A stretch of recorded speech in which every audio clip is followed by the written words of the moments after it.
You stand in Venice 1254, where the air hums with salt and ambition, the canals glinting like veins of silver under a bruised sky. This city doesn't just float on water, it thrives on secrets, on whispers of far-off lands where fortunes are carved from silk and spice. In a narrow house by the Rialto, a woman labours alone, her breaths sharp, her face etched with defiance against the pain. She births a boy Marco Polo into a world where his father's shadow is already a myth. Niccolo Polo, a merchant with a heart restless as the tides is gone, chasing riches across deserts where bandits' blades flash like crescent moons. You feel the weight of his absence in the house, heavy as the ledgers stacked on oak tables, their pages yellow. Dreams of Al.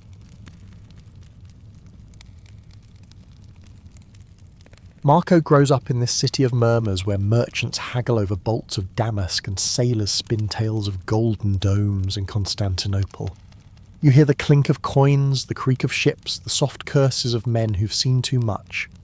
His mother, stern but tender, teaches him to read maps before he can wield a knife. The other boys mock his quiet stare, his questions about lands beyond the lagoon, but you see the fire in his eyes, bright, unyielding, like a star refusing to fade. Whispers reach him, stories of his father braving sandstorms of markets where men trade pearls for promises.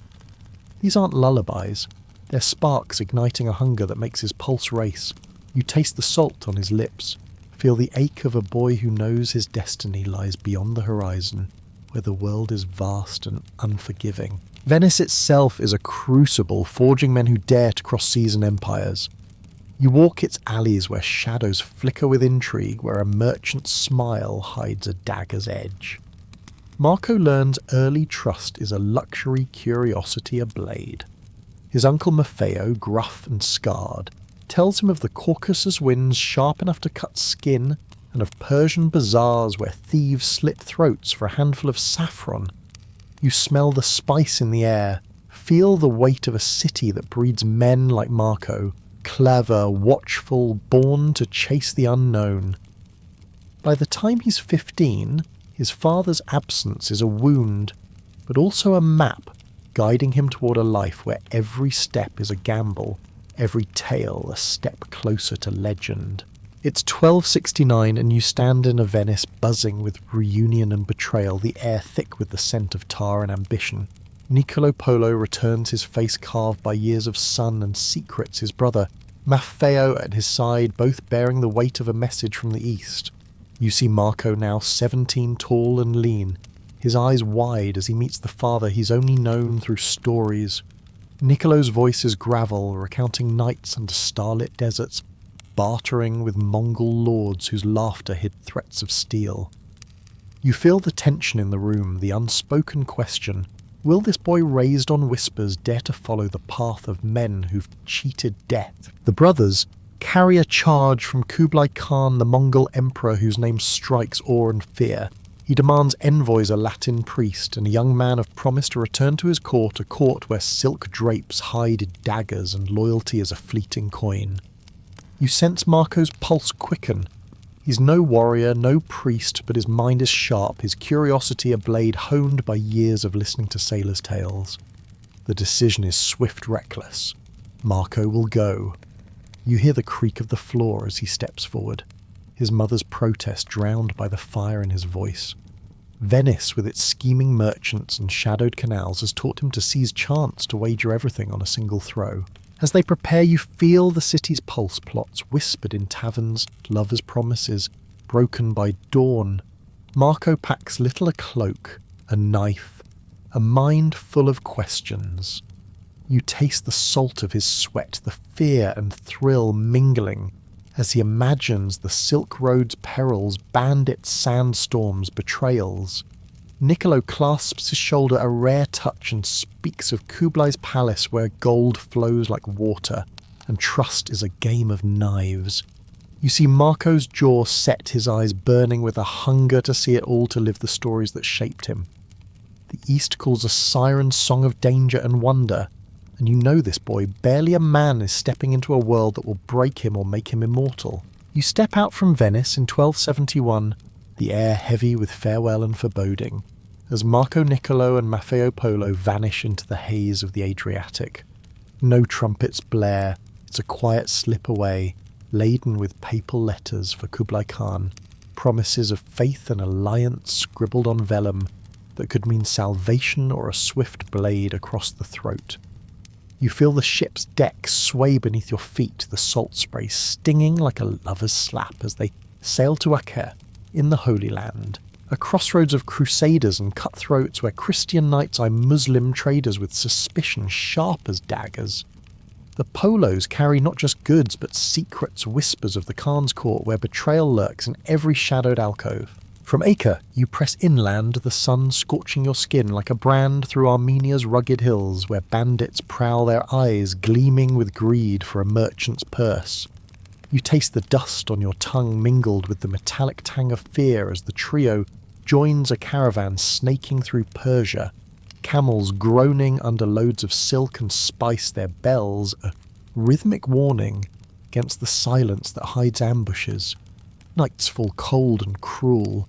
You huddle by fires where stories unfold like forbidden caresses, tales of lovers torn apart by warlords of thieves who throats in the dark blood, freezing on the sand before dawn. Marco, young and vigilant, absorbs it all, his fingers tracing maps in the dirt, his gaze lingering on a Persian woman's veiled form, her eyes promising mysteries that stir a heat deeper than the desert sun. The path fractures into 1,000 veins. The Silk Road, not a line, but a labyrinth of intrigue where local rulers offer hospitality laced with demands tributes or information lest their guards' swords whisper threats in the night. You hear the clash of steel in distant skirmishes, smell the acrid smoke of raided villages, where survivors whisper of Mongol hordes that sweep like storms, leaving bodies twisted in agony. Marco learns quickly a smile can disarm a bribe can buy passage, but trust is a fragile thread easily severed by a rival's plot. As plateaus rise, the air thins, carrying scents of jasmine and blood, and you sense the world's vastness pressing in a seductive force that could devour or exalt. Every step is a dance with danger, every encounter a spark of sensuality and the grit, a trader's hand brushing yours, heavy with unspoken desire, amid the violence that shadows the horizon. You push deeper into the unknown, the Silk Road's embrace turning from seductive to savage as delays grip the Polos like a lover's jealous hold. In Persia, the Ilkhan's death unleashes chaos factions scheming in torchlit halls, where a whispered word could summon assassins with poisoned blades, their strikes swift and silent in the night. You feel the tension coil Marco's illness striking in Badakhshan, like a curse, his body racked with fever skin, burning under your touch as he hallucinates visions of golden empires and treacherous sands. Months pass in a remote kingdom's haze, where healers murmur incantations, their hands tracing runes on his chest, stirring a forbidden warmth amid the pain. Recovering, you ascend the Pamir Mountains, jagged peaks clawing at the sky, snow clinging like a shroud even in summer's grasp. Winds howl like betrayed spirits, whipping flakes that sting like knives, and you glimpse frozen corpses along the path, traders claimed by avalanches or bandits' ambushes, their blood staining the white in frozen rivulets. Marco's breath comes ragged, his eyes fierce with determination, but you sense the intrigue rival caravans plotting to steal their papal letters. A guard's gaze lingering too long on Marco's pack, hinting at betrayal for a share of the imagined riches. Nights are intimate terrors. Huddled in tents, bodies pressed for warmth, whispers of desire mingle with fears of wolves or worse raiders who descend with visceral fury, swords hacking through flesh and sprays of hot blood. Then the Gobi Desert unfolds a vast, merciless lover, its dunes shifting like deceitful curves under a blistering sun. Sandstorms rise like vengeful ghosts burying men alive, their screams muffled in the grit that chokes your throat. Water is a precious elixir guarded jealously. You taste its scarcity lips, cracking visions, dancing of oases where women bathe in moonlit pools, their laughter a siren call to madness. Hallucinations grip shadows of lost cities, whispers of supernatural guardians luring the weak to doom. Violence erupts over a skin of water. A knife flashes. A throat slits, blood soaking the sand like an offering. Marco endures scribbling notes in his mind, his resolve hardened by the brutality, yet softened by fleeting sensuality as a nomad's song under stars evoking passions untamed. 3.5 years grind on each challenge, forging him until China's gates loom a promise of power, where intrigue awaits in the Khan's glittering court. You arrive at the gates of Kambalik in 1275, the air thick with incense and intrigue as the Polos stand before the sprawling heart of the Mongol Empire, a dominion vaster than any European dream, stretching from frozen tundras to steaming jungles. You feel the ground tremble under the weight of history, marble palaces rising like forbidden desires, gardens whispering secrets where eunuchs plot in shadows, their daggers concealed in silk sleeves. Kublai Khan, grandson of the conqueror Genghis, rules not merely with iron fists, but with a mind sharp as a scimitar building. Cities from blood-soaked conquests patronizing scholars, while crushing rebellions with visceral cruelty, heads mounted on spikes, bodies left to rot as warnings. Marco the Venetian outsider steps into this alien splendour, his pulse racing like a hunted deer's. You see the Khan's eyes, dark and discerning, linger on him young, unscarred by Mongol wars, yet radiating a curiosity that sparks like flint on steel. The palace halls echo with the clash of cultures, Muslim astronomers debating with Buddhist monks, Confucian advisors scheming against Christian envoys, all under the Khan's gaze that could grant favour or a swift execution. You taste the opulence, golden goblets brimming with fermented mare's milk, spiced meats that burn the tongue, while dancers swirl in veils that tease the eye, their movements a sensual promise amid the threat of betrayal. Kublai takes to Marco, swiftly drawn to his grace and intellect, seeing not a mere foreigner but a tool for empire, a bridge to the West's mysteries. You sense the undercurrents courtiers whispering of jealousy, plotting to undermine this pale intruder with poison slipped into wine, or false accusations that could end in flogging skin peeled, like ripe fruit. Yet Marco thrives, absorbing the court's rhythms, the bow of subjects, the flow of religions, in surprising harmony, where a single word could ignite alliances or unleash violence. This boy from Venice, once shaped by canal whispers, now stands in a world of glittering peril, his name poised to etch itself into legends as supernatural whispers of forest spirits and cursed relics hover like mist, amplifying the human savagery and desire that bind the empire. You delve into the heart of the Mongol realm as Marco ascends to emissary Kublai's trust, wrapping around him like a silken noose, tight, luxurious, yet capable of strangling at a whim. Sent to distant provinces, you traverse lands where jungles swallow secrets and Tibetan highlands pierce the clouds, reporting on roads cracked like old bones, crops withering under drought and politics simmering with rebellion's heat. You feel the weight of his tasks assessing unrest where governors plot coups, their smiles hiding daggers drawn in midnight betrayals, blood spilling in courtyard skirmishes that leave bodies twisted in agony. Marco witnesses wonders that mock Europe's backwardness, paper money, fluttering like leaves backed by imperial decree, coal fires, warming halls where lanterns cast erotic shadows on silk screens, and the yam system racing messages faster than a lover's whisper. You smell the acrid burn of coal, taste the ink of passports granting safe passage through bandit-haunted trails.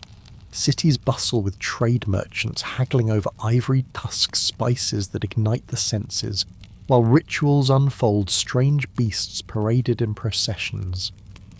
Unusual customs where shamans invoke spirits that blur the line between ecstasy and terror. Yet cruelty shadows the splendour public floggings, where whips crack like thunder, thieves' hands severed in sprays of blood, peasants crushed under taxes that fund the Khan's wars.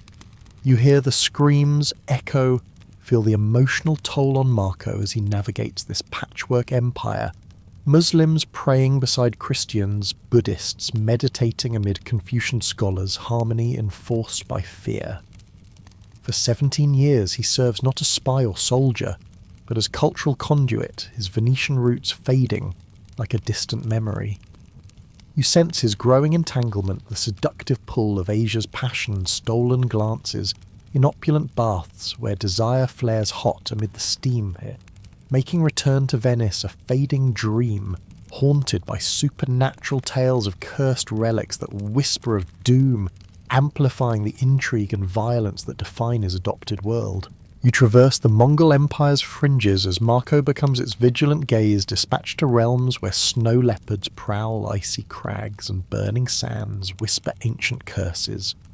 Jungles thrum with alien bird calls, rivers gleam jade under a sun that scorches like a jealous lover's glare, while cliffside cities defy gravity, their spires piercing clouds heavy with unspoken betrayals.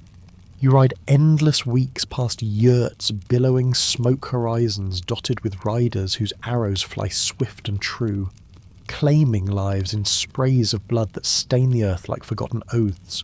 In Yunnan forests dense with rare spices, hide ambushes, rebel bands striking from shadows, blades sinking into flesh with wet thuds, bodies crumpling amid the undergrowth's sensual tangle of vines and blooms.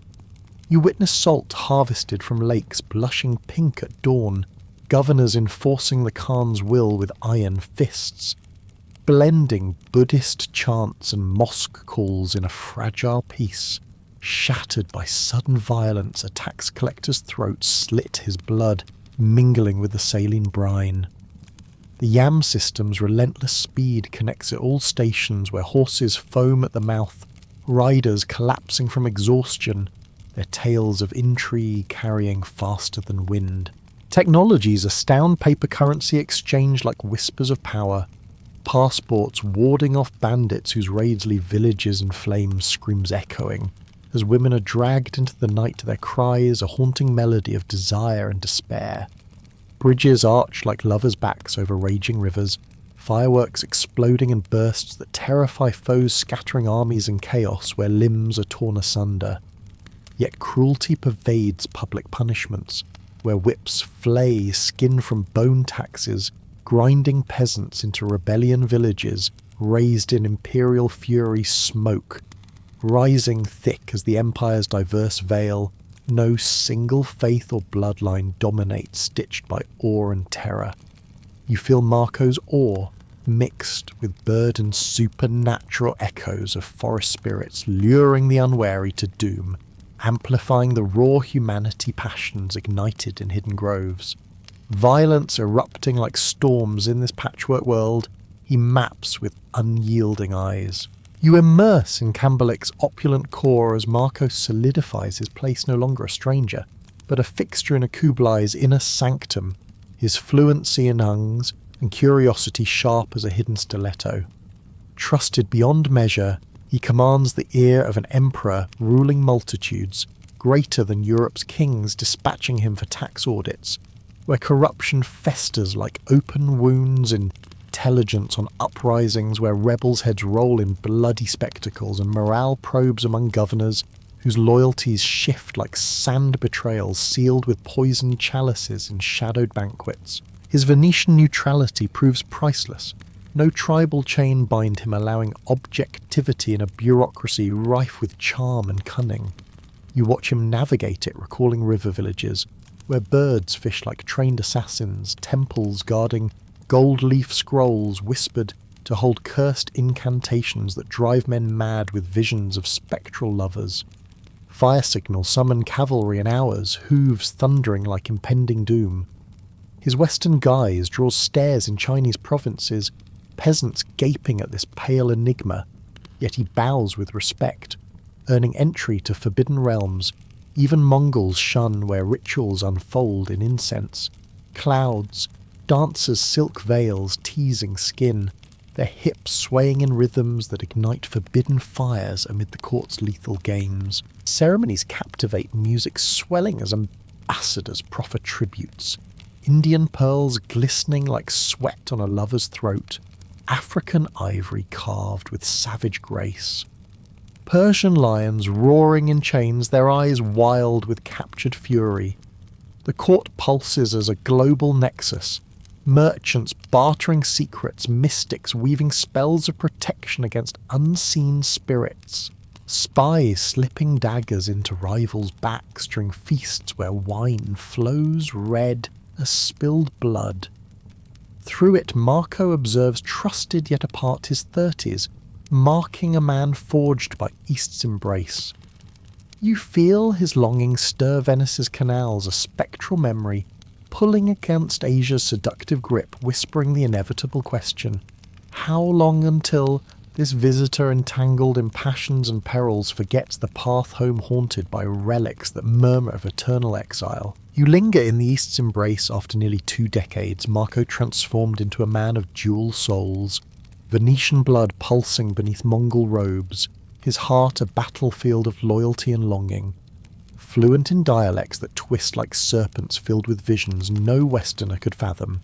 Palaces where desire unfolds in hidden chambers, lovers entangled amid silken shadows, their gasps echoing against walls etched with conquests. But Venice haunts him like a spectral lover, its canals a siren's call amid the Khan's court where aging Kublai's grip weakens heirs, scheming in whispers that could erupt into fratricidal blades blood, staining throne rooms in crimson betrayal. The Khan clings to Marco, delaying departures with imperial whims, his reluctance a chain forged from trust and tyranny. You feel the tension mount factions plotting behind veils where a misplaced glance invites poison or exile. Fate intervenes. A Mongol princess, radiant and fierce, must wed a Persian prince to seal alliances fragile as frost. The overland path bristles with dangers, ambushes where raiders descend, swords cleaving through escorts and gouts of blood, bodies left ravaged under merciless suns. Kublai decrees a sea voyage risky yet rare, granting the Polo's escort duty a bittersweet release. Departure tears at Marco's core. You taste the salt of unused tears as he bids farewell to friends whose laughter masked lethal intrigues to languages that caressed his tongue like forbidden touches. He leaves passions ignited in opulent nights, where bodies intertwined in sensual defiance against the Empire's savagery. The open sea beckons waves, crashing like unresolved desires, promising home, yet fraught with storms that could claim souls. You sense supernatural omens, whispers of sea spirits luring ships to watery graves, cursed relics aboard stirring tempests. Marco boards his gaze, lingering on fading shores, a man torn between worlds where love and violence entwine, pulling him toward a Venice changed its streets in a labyrinth of war and unfamiliar shadows. You set sail on treacherous waters in the early 1290s, the fleet a fragile armada of Persian nobles, Mongol guardians and servants gliding south along China's coast before veering west into the Indian Ocean's maw. Storms rage like betrayed gods, waves crashing with fury that splinter masts hurling men overboard. In screams drowned by thunder bodies vanishing into depths haunted by spectral whispers of drowned lovers. You feel the deck heave, salt stinging wounds from lashes of wind as disease slithers through crowded holds. Fevered coughs turning to bloody gasps, victims convulsing in agony, their skin blistering like parchment in flame. Hundreds perish, including the Persian groom, his death a grim omen that shatters the alliance's fragile veil, leaving the princess adrift in grief amid courtiers' scheming eyes, daggers concealed for opportunistic strikes. You taste the bile of fear, hear the creak of timbers straining against tempests where supernatural curses seem to summon krakens from the abyssal realms, tentacles coiling around hulls in visceral crushes. The polos endure. Marco's resolve a beacon amid chaos, his mind replaying sensual memories of eastern nights, bodies entwined in passion's heat, contrasting the voyage's brutality skirmishes with pirates whose blades carve through flesh in sprays of arterial red, leaving decks slick with gore. Reaching Persia, you press overland through Armenia and Anatolia, paths riddled with bandits' ambushes where throats are slit in midnight raids, blood freezing on rocky ground. Over 2 decades gone, Venice emerges. Altered war with Genoa, filling streets with soldiers' marches, suspicion thick as fog, unfamiliar faces, eyeing the polos as intruders in foreign garb, accents twisted by Asian tongues. Their stories dismissed as delusions. You sense Marco's isolation. A hero, unrecognised, his final mission crystallising to etch his odyssey in ink, preserving the intrigue, violence and desires that forged him against a home that feels like a stranger's embrace, shadowed by the supernatural echoes of relics left behind. You return to Venice's embrace, transformed and treacherous after over 2 decades adrift in eastern tempests, the Polo, stepping onto familiar docks now laced with the scent of gunpowder and grudge. War with Genoa rages, streets thrumming with soldiers' boots and spies' whispers, where a misplaced accent invites suspicion sharp as a stiletto in the dark. You feel the alienation grip Marco, his clothes exotic rags, speech twisted by Mongol cadences, stories dismissed as fevered lies by kin who eye him like a ghost risen from the canal's depths.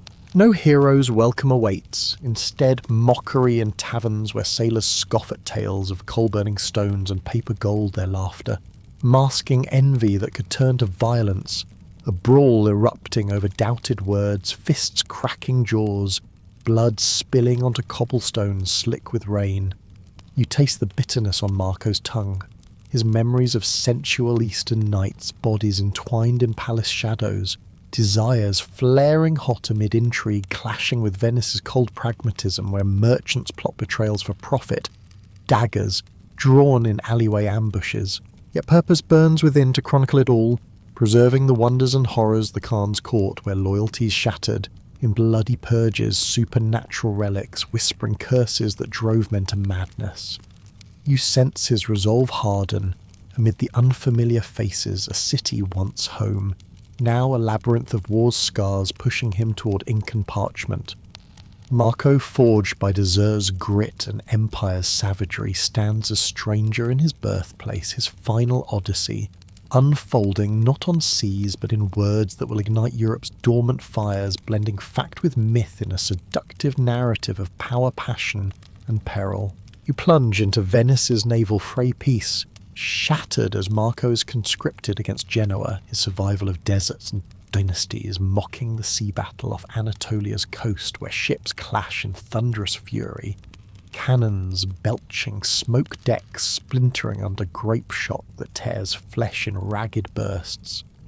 Captured in 1298, you descend into a Genoese prison's bowels, cold stone dripping with damp, dimly lit by torches flickering like dying hopes, where chains rattle and moans echo from men broken by torture's embrace. In this abyss, Marco encounters Rustichello da Pisa, a scribe of chivalric romances whose quill dances with tales of knights and forbidden loves.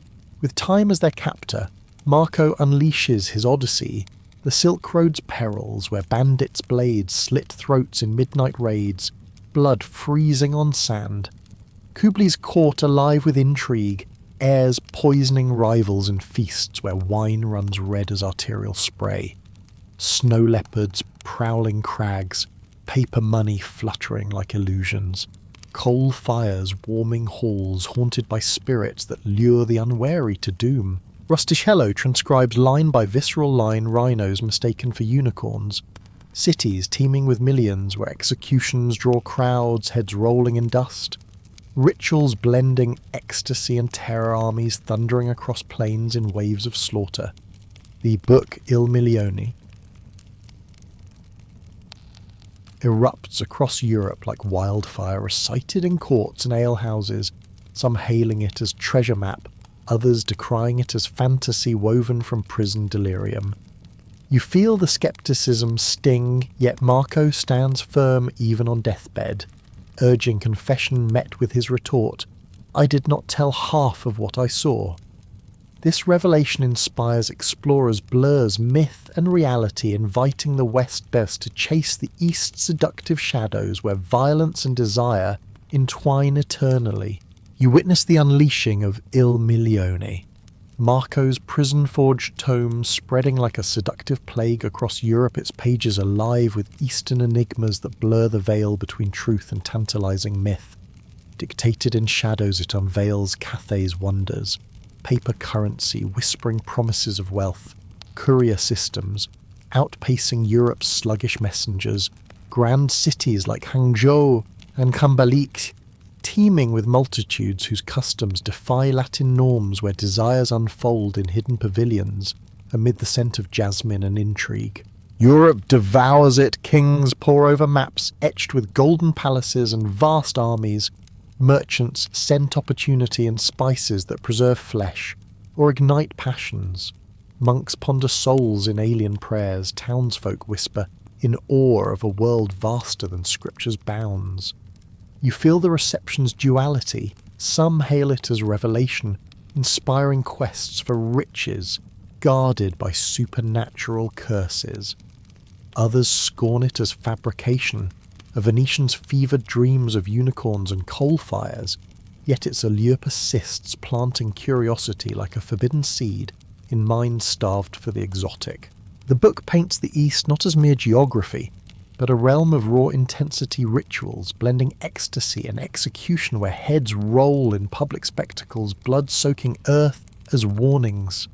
Diverse peoples coexisting under the Khan's iron gaze, their harmonies shattered by betrayals that end in flayed skin and broken bodies. You sense its power in blurring lines, fueling Europe's awakening to horizons beyond where violence and sensuality entwine in eternal dance. Marco's words, a bridge forged from memory's fire, captivating even as skeptics mock their doubts, unable to quench the flame of wonder it ignites. You stand at Marco's deathbed in 1324, his frail form a vessel of unyielding tales. Friends, urging confession of exaggerations, met with his defiant whisper, "I did not tell half of what I saw." A retort that seals his legacy in enigma words echoing like a curse from forgotten relics. Released from prison, he resumes Venice's merchant life, quiet, dignified wealth, modest amid canals where plots simmer and daggers gleam, but his influence surges outward, rippling through centuries like blood from a hidden wound. The book becomes more than memoir, a merchant's manual charting paths to spices and silks guarded by bandits' blades. Inspiration for explorers drawn to its seductive shadows, where desires flare in opulent courts and violence erupts in savage conquests. You see its touch on Christopher Columbus, his copy margin scribbled, fueling westward voyages to reach the East's mythic shores, mistaking new worlds for Marco's Cathay in a twist of fate laced with irony and ambition. Marco conquers no lands, claims no crowns yet, opens minds to the globe's vastness, debunking Europe's insular myths with gritty truths. Empires stitched by fear and awe, cultures blending in harmonious peril. You feel his enduring echo, a boy from Venice bridging divides his narrative, empowering the curious, highlighting resilience through passion's heat and savagery's chill, a testament to human defiance that whispers across time, inviting all to chase the unknown's thrilling embrace. You reclaim Venice's shadowed alleys after prison's chill, Marco emerging not as conqueror, but quiet merchant, the city's canals, mirroring a world forever altered by his gaze.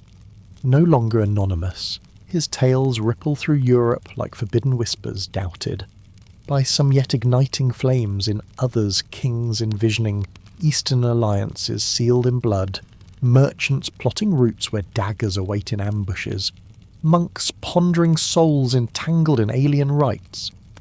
You feel the shift. Venice, once his cradle, now pulses with war's scars and Genoa's grudge. But Marco's presence stirs the air, his book painting. Cathay's vivid strokes, golden halls where desires unfold in sensual secrecy, vast armies clashing in visceral thunder, spices that tantalize tongues or embalm the fallen. He amasses no vast fortunes, claims no political throne, yet lives with dignity amid ledgers and bolts of silk. His days a tapestry of reflection on passions kindled in distant courts, where bodies intertwined amid intrigue's heat, contrasting Venice's pragmatic chill. You sense his influence swell, common folk murmur, of Camberlick's marvels, no Wi-Fi, but endless betrayal and wonder drawing modern parallels to forgotten resilience. His words empower the overlooked women weaving schemes in patriarchal shadows, peasants rising in quiet defiance, blending historical grit with dark wit, survive the calm pity about the prison rot. Through it all, Marco's legacy brews a seed sown in Europe's fertile mind, where curiosity overrides fear. His narrative, a hypnotic rhythm, soothing even as it unveils savagery, executions where blood flows like wine, supernatural curses, haunting relics that drive men to madness.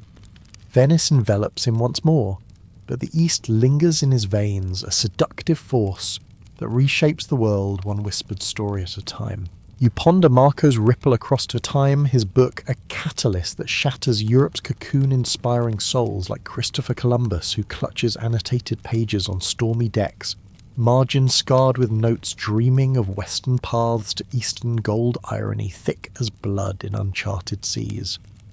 Marco claims no new realms, wields no sword in conquest, yet his descriptions unlock minds, a manual for traders navigating perils where bandits' blades carve flesh in midnight raids, a beacon for explorers chasing horizons laced with supernatural dread relics, whispering dooms that blend myth with merciless reality.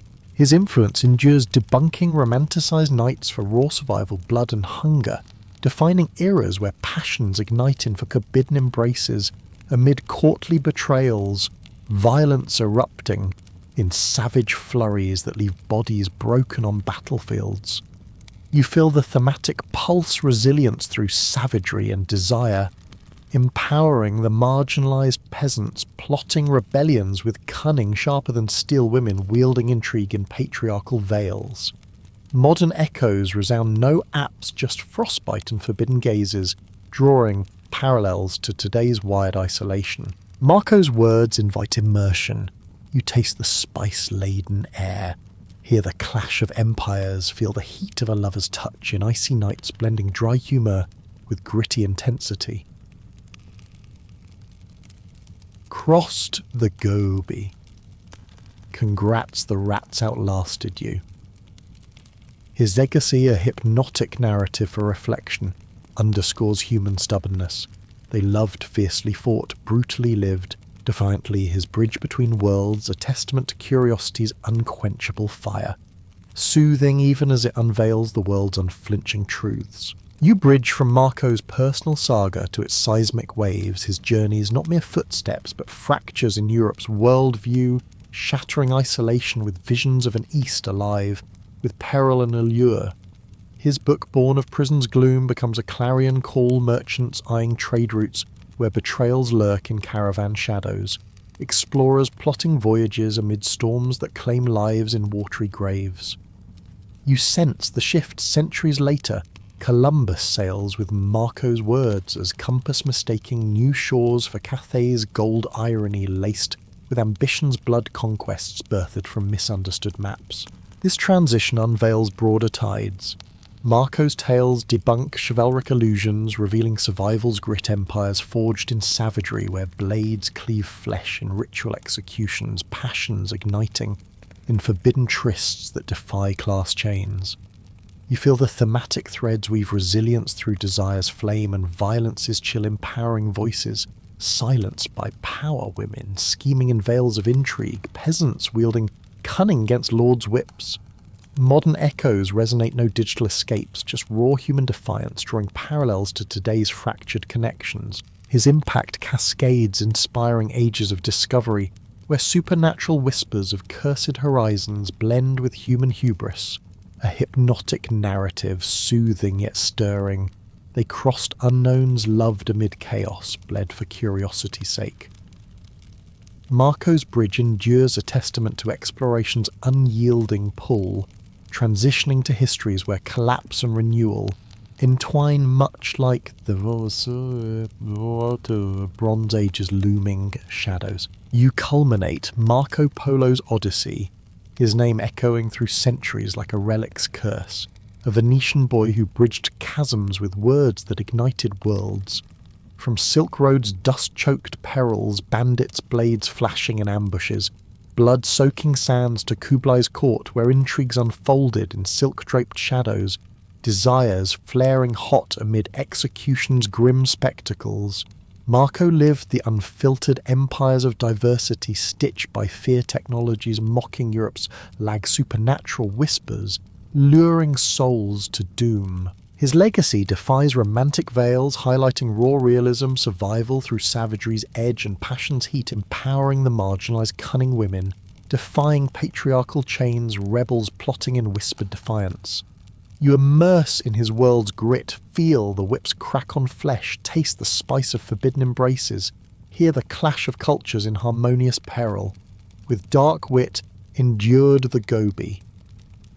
The hallucinations were the easy part, an empathetic tone his tale soothes like a sleep aid rhythm, reflecting humanity's stubborn flame they fought, brutally loved, fiercely explored defiantly. Marco invites engagement. Share your tales of distant wonders, like and subscribe for more hypnotic histories. His echo inspires no Wi-Fi, just betrayal and awe, drawing parallels to modern quests, a cinematic bridge where violence and intrigue yield renewal. His name immortal in the annals of curiosity's unquenchable fire.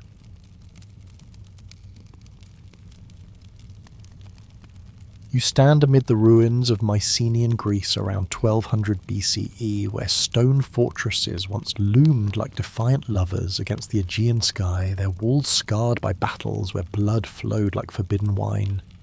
The Mycenaeans, heirs to Minoan, whispers of sea trade and opulent palaces forged city-states, Mycenae Pylos Tyrans, Thebes, each ruled by a Wanax, a warrior king whose throne dripped with the spoils of conquest, supported by scribes etching linear B tablets that tallied rations, chariots, and the cries of enslaved foes.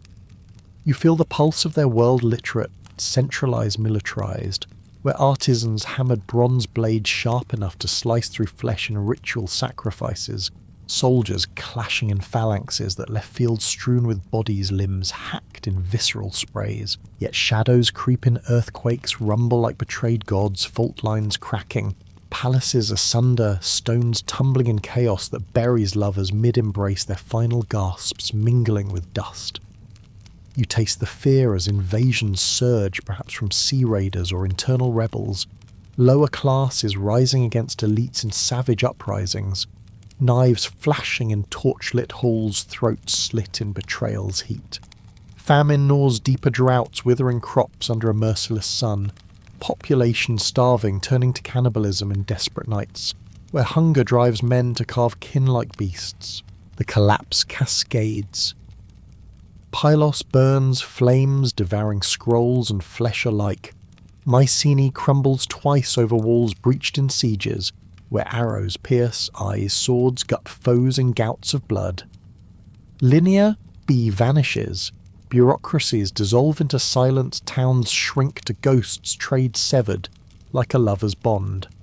You hear supernatural echoes, whispers of cursed relics buried in tombs, spirits luring the weak to doom amid the rubble.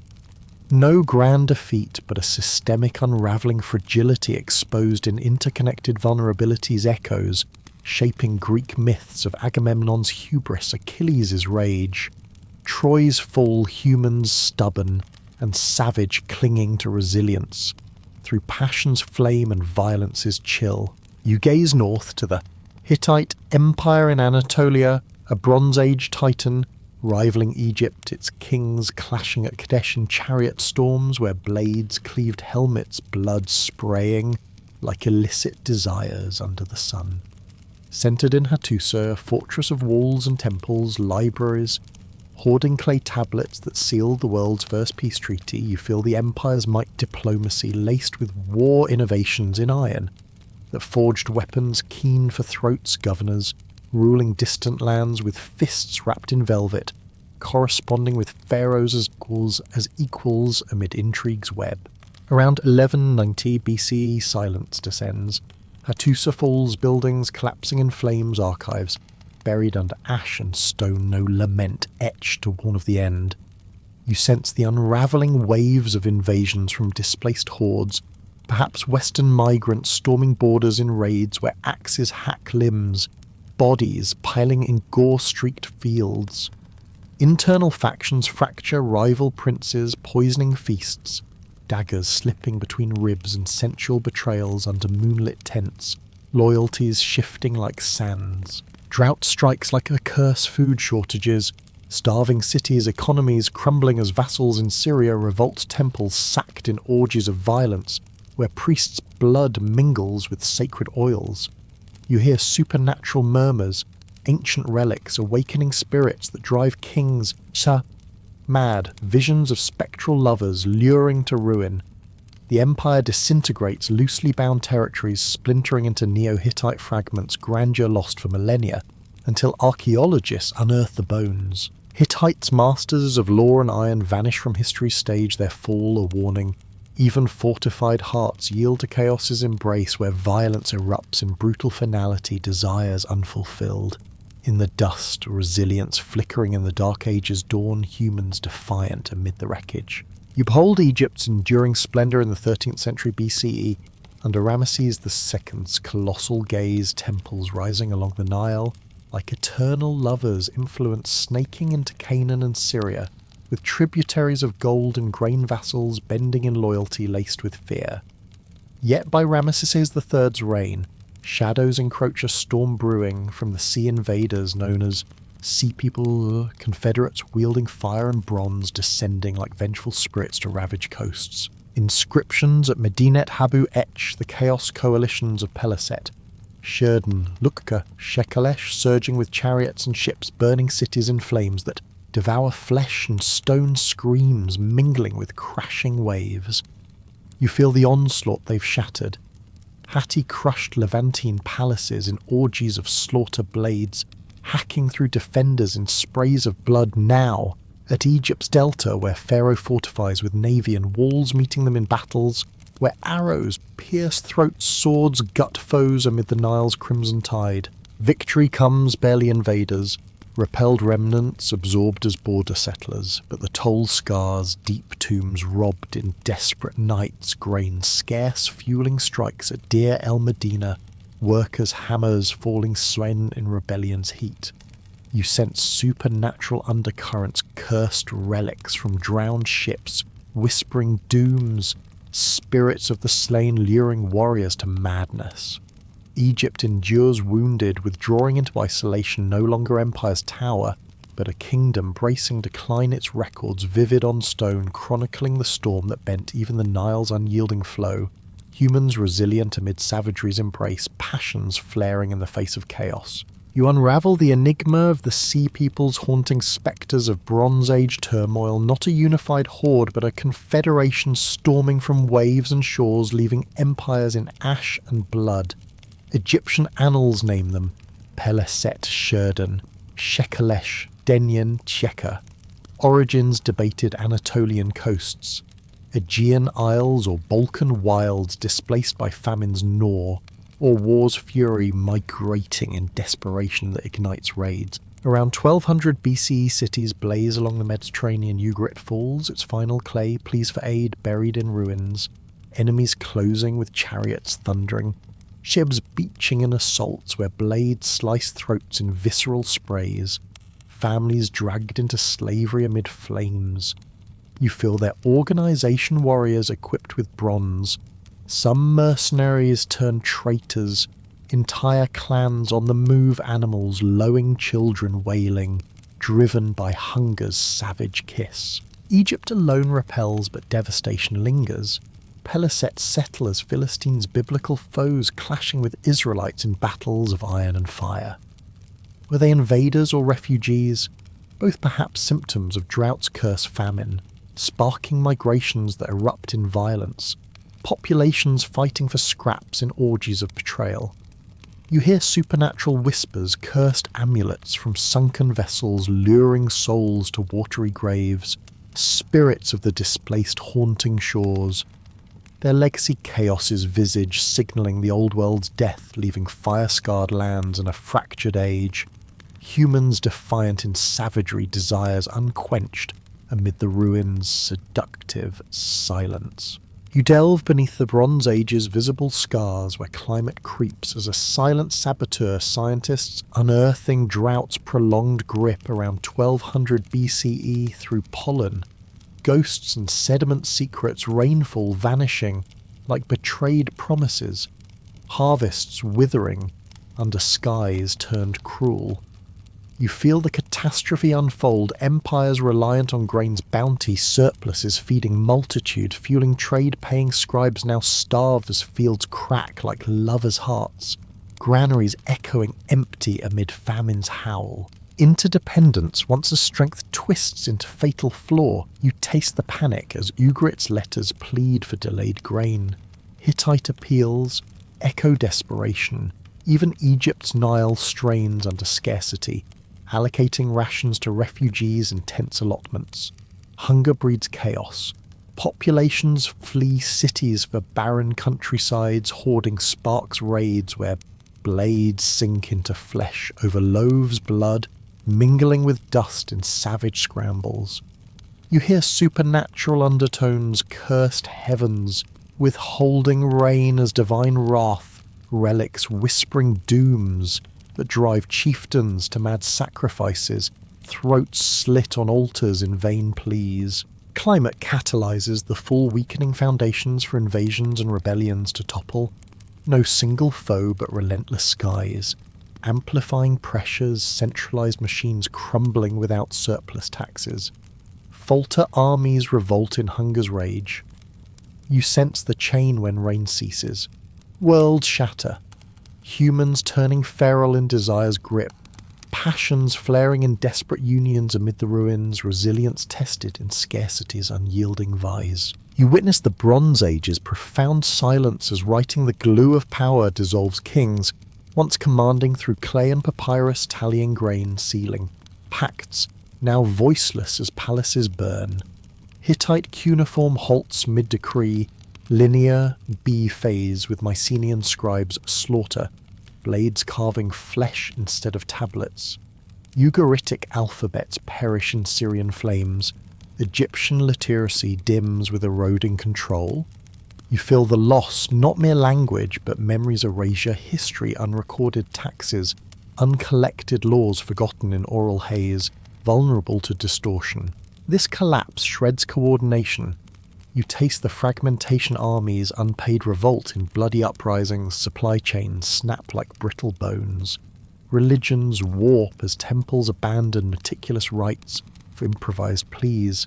Perhaps bloodied altars where victims' screams invoke forgotten gods. Supernatural shadows loom, cursed scripts, said to summon spirits that twist words into madness, relics bearing knowledge in enchanted soil. Stories survive in song around smoky hearths, myths, birthing Achilles' wrath, Odysseus, cunning from Mycenaean echoes, poets like Homer, weaving epics centuries later. The Dark Age dawns in literal, quiet knowledge's guardians vanished with surpluses. No archives without palaces, no inventories, sons, kings, political and cultural implosion societies, oral and fragmented desires expressed in raw embraces amid ruins, violence in unchecked raids. Writing's rebirth takes epochs, new scripts rising from ashes, but the Bronze Age's voices linger as fragments pressed in clay, haunting the void with humans' defiant whisper they remembered through myth, loved amid loss, rebuilt from silence's grip. You unravel the Bronze Age's deeper fractures where writing's loss cascades into cultural and political oblivion, coordination crumbling as taxation falters, armies starving into mutiny blades, turning inward in rebellions where blood soaks thrones, limbs hacked in frenzied betrayals. Authority once etched in stone dissolves without records. legitimacy fraying like lovers' vows, and Storm King's power, reliant on tradition, shatters when food and security fail, sparking uprisings, where peasants wield pitchforks as spears, gutting elites in visceral surges. Religions mutate, temples, forsaken rituals once scripted, devolve into savage improvisations. Altars slick with sacrificial blood, throats slit under moonlit curses. Supernatural relics, awakening spirits that possess the faithful, driving ecstatic visions or mad violence. You feel the shift to fragmentation societies, localize flexible yet vulnerable desires, expressed in raw unbridled unions amid ruins, passions flaring hot against chaos's chill. This implosion births reinvention, new languages from ashes, mythologies woven from oral flames, powers decentralized in smaller kingdoms where cunning women rise as oracles wielding intrigue to defy patriarchal remnants. You sense the warning complexity's vulnerability, interconnected systems toppling like dominoes in drought's grip, humans resilient in savagery's embrace, rebuilding from memory shards with defiant hearts. You echo the haunting void of vanished scripts, Bronze Age voices silenced as literacy's flame gutters, Hittite cuneiform ceasing mid-command, linear be lost with Mycenaean palaces' full blades, replacing styluses in scribes' final throes. Ugaritic alphabets buried in Syrian embers, Egyptian papyrus dimming with Pharaoh's wane. More than cultural eclipse, its memories, annihilation laws, rituals, lineages, erase stories twisted in oral retellings, vulnerable to myth's seductive warp. In Greece, history morphs to legend. Agamemnon's hubris, Achilles' fury surviving not on tablets but bards' tongues sung in epics like Iliad's blood-soaked verses centuries hence. You feel coordination's death taxation halts, armies dissolve in unpaid rage uprisings erupting where fists crush skulls, religions shift to improvised horrors, altars demanding visceral offerings, supernatural curses from forgotten relics, possessing the devout in ecstatic frenzies or violent madness. The collapse transforms society's oral fragmented desires, raw in shadowed embraces amid ruins, violence unchecked in raids that leave bodies broken.